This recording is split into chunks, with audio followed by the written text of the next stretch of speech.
Welcome back to the IBSP. Here's your host, Boxing New. Vergil Ortiz. Let's break it down honestly and objectively as possible. And Vergil Ortiz has dropped his hit list of the top fighters that he wants to fight. And these are the guys. He lists number 1 as Terrence Bud Crawford. Number 2, he lists Errol Spence Jr.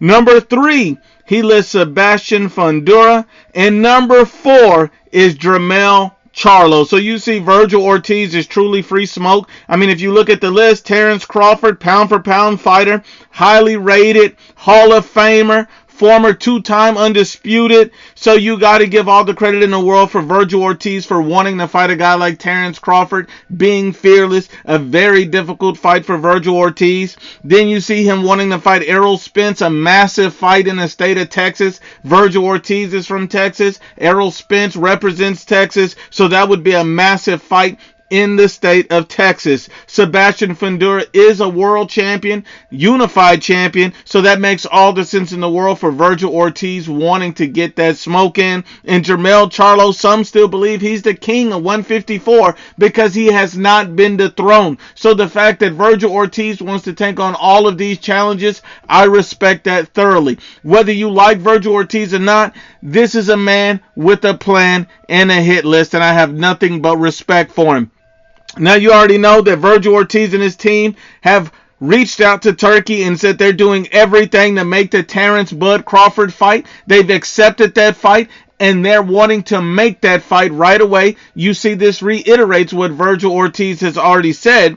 But unfortunately, according to Turkey Al-Sheikh, Terrence Bud Crawford appears not to be interested in the Vergil Ortiz fight, is not looking to accept that fight. So hopefully Terrence Crawford changes his mind, comes around and fights Vergil Ortiz, because that would be a great fight for Vergil Ortiz, a legacy fight for Vergil Ortiz, and that would give Terrence Crawford a young, prime, hungry lion on his resume if he's able to get the win. So it's a win-win for both guys. Now, not only that, when you look at it and you compare Vergil Ortiz versus all these guys, the only 50-50 fight in the bunch is Bud Crawford versus Vergil Ortiz.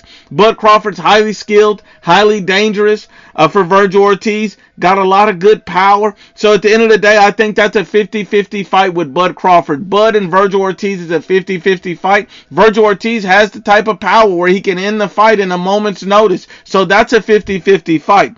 You see Sebastian Fundora, I believe Vergil Ortiz stops him. Errol Spence, I believe Vergil Ortiz stops him. In Charlo, I believe Vergil Ortiz gets a decision win in a competitive fight. And that's my analysis on Vergil Ortiz hit list. I gotta respect a man that's running to the smoke.